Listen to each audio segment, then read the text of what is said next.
Yep. Let's go on to, who would you like to talk to? Let's grab Anna. All right. Anna in Jerusalem. You're live with Eric and V. How's it going? Hi. Hi. Hi, can you hear me? Yes. Wonderful. Okay. Thanks for putting me on. Absolutely. What did you want to talk about today?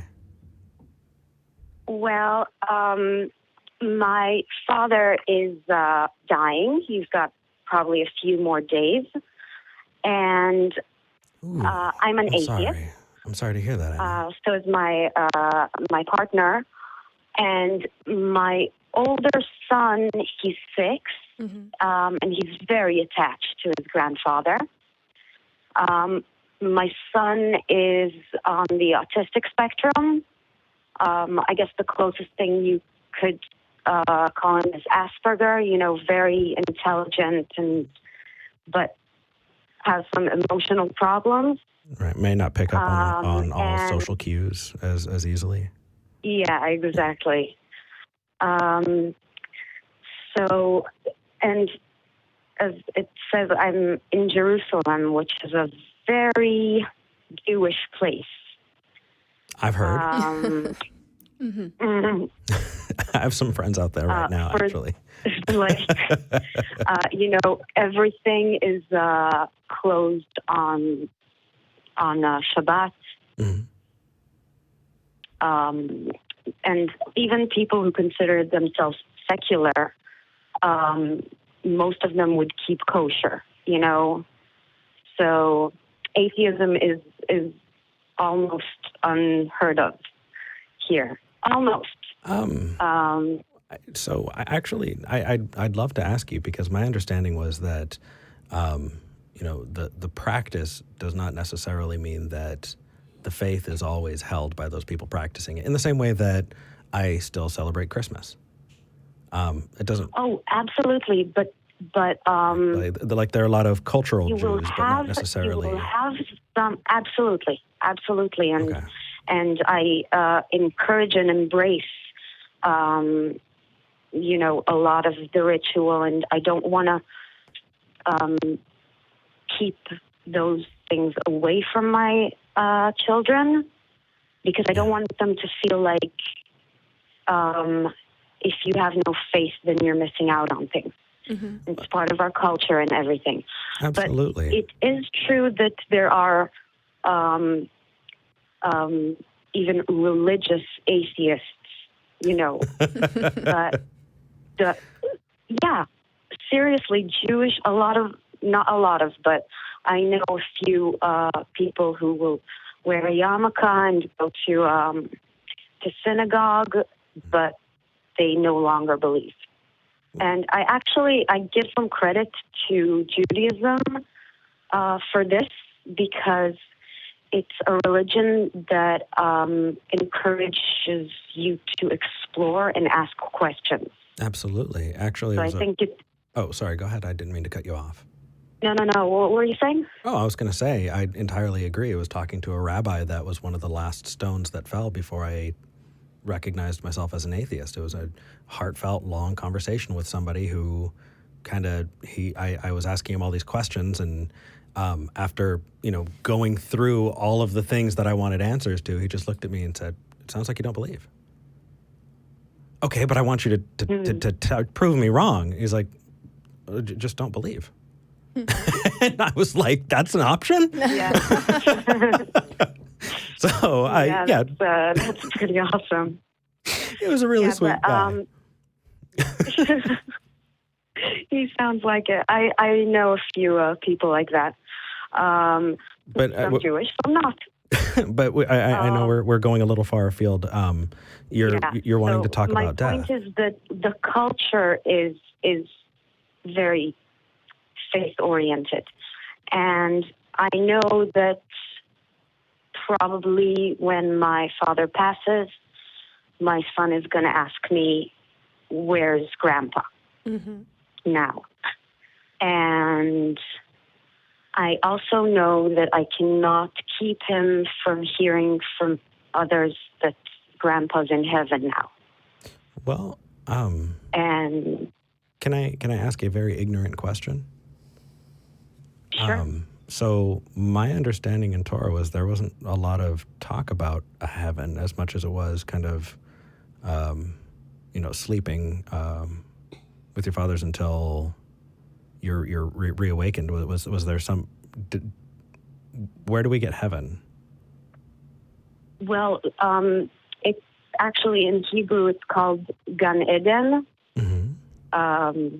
You may recognize it as the Garden of Eden, but it basically is thought of by many that, our ancestors are looking out for us. They're looking, they're guiding us, they're helping us, and they're in peace. But their consciousness does continue. Got it. They will physically rise when, the Messiah comes, but sure. Until then, they're there for us. Got it. And I know for me that was a comfort when I was a kid. Oh, yeah. And my grandmother died. Yeah. That, because I deconverted at 15. It's not uncommon to talk to atheists who have said, I mourned twice, once as a Christian, and then again when I realized I wasn't going to get to see them again as an atheist. Yeah. In my personal experience, because that's the only thing I can really offer here, is that when speaking to a child about death, a lot of the cues that they take, how important is this? What gravity should I be holding this in is very contingent on the adult giving it. And, in the same way that you watch your kid fall down and they're going to look at you to see, should I be crying right now? Yeah. Yeah, exactly. If you go, they're going to cry. Oh, yeah, they lost. Yeah, no. Yeah. Okay. Game over. and I've definitely seen topics like death be talked about in not a we need to sit down and talk way, but in a, oh yeah, he died. Well, what does that mean? Well, everything dies, and you can give examples and things like that. It's not a problem. If someone is trying to sell him on this idea of a heaven, that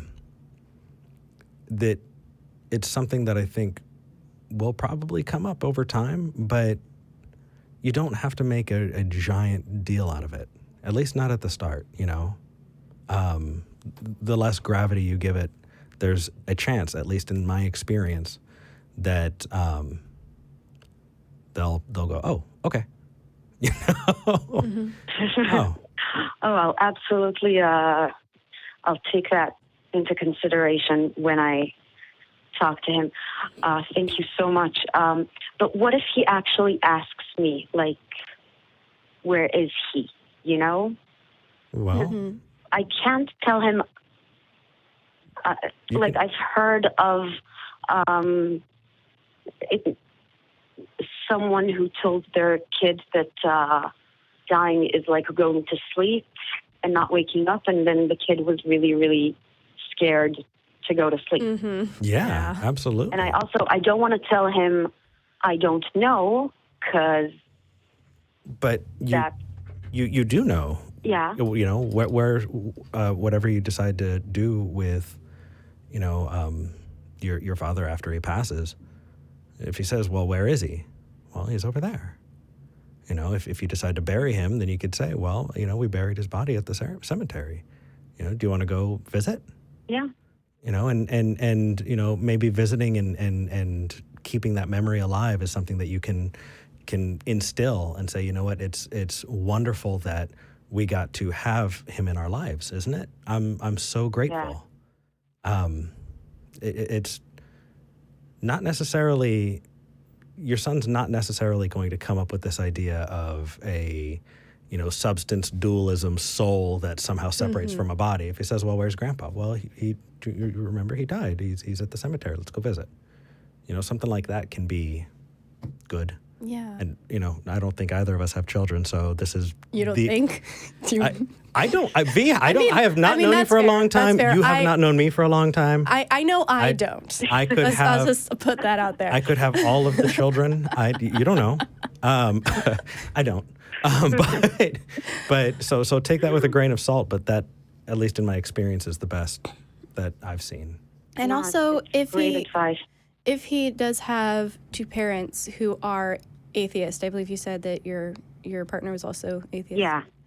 Then there's probably going to be a lot less of that fear of death and that fear of the concept of losing somebody and not seeing them again as a frightening thing that is shocking and awful, I think is unique to groups of people who were taught that wasn't the case and then had to come up with that by themselves after they've been lied to.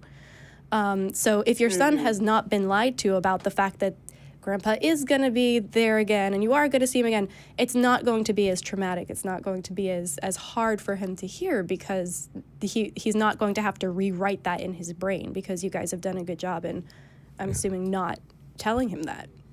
And the only resource I can think of is Dale McGowan's Parenting Beyond Belief, which I know a lot of people have cited as a really, really awesome resource. Grief. I couldn't really hear you. Oh, Dale McGowan wrote a book called Parenting Beyond Belief. Parenting Beyond Belief. Mm-hmm. And the website griefbeyondbelief.org might also be something you want to check out. Oh, wonderful. Thank you so much. And can I steal, Oh, go ahead. I was wondering if I could steal 2 more minutes of your time. Sure. What's up? Because we're on the subject of the afterlife, or lack thereof, I wanted to just say something about an argument that I've heard from mostly Christians, that, one good thing about Christianity and the fear of hell is that it can deter suicide. And to, just before we get to the whole, defense of the abuser, I abuse you to control you, I control you to protect you, which is bullshit. Yeah. I just want to tell you guys that a few years ago, a friend of mine asked me, what do you think happens when you die? And I told her, nothing, you're just gone. And she told me, wow, you're so lucky. I asked her why. And she said, because I still think that if I kill myself, I'm going to go to hell. And that was about a week before she committed suicide. Yeah. I'm sorry. So Definitely. Thank you. Loss. I just want to say that, either way, this is not a foolproof saving people from this, and also keeping them in the hell that they live in because of a fear of a potential hell, and lying to them because you don't know anything about the afterlife is not going to help. I actually think one of the reasons. Sorry? Yeah? I was going to say, I actually think it's a little more sadistic, because at least in the church I went to, I don't know about UV, but if you had a problem, instead of going to a licensed therapist, we went to the pastor. And that was not a skilled, educated professional. Nope. We were not, given cognitive behavioral therapy. We were not, tested to see if there may be any medications or anything that, we can do to make that better. Instead, we were preached at. And I think that when you offer that up, when you offer a non-solution when something is needed, it can make things so much worse. Yeah. And you've been open about depression as well, and I really appreciate that. I also know from my experience that the way to really help someone who's in a suicidal place is therapy, sometimes medication, and the love of support of people who love you the way you are. Yeah. And I mean, I think you said it perfectly, because you didn't say, well, you need to come at them angry or you need to come at them sad. Yeah. Being there is what it's about. Yeah. And yeah, I entirely agree. There was something that popped up in my head that I do want to also give out before I forget it. Yeah. So this was something that Jamie had brought up to me, and I had checked out. And there's a Elephant and Piggy book. It's called We Are in a Book by Mo Willems. Okay. You should check it out. We are in a book. Yeah. Okay. So there's this. There are these two characters, and they realize that they're in a book, and so one of them is really, really upset because it's going to end, and the other one is saying, "Well, we still have time. We can do all of these fun things. We can party. We can enjoy the people, around. We can do all of this." And the other one, is kind of contending with this, because things end, I'm going to spend all of this time worrying about it. It's actually a really, really sweet book. It is a children's book.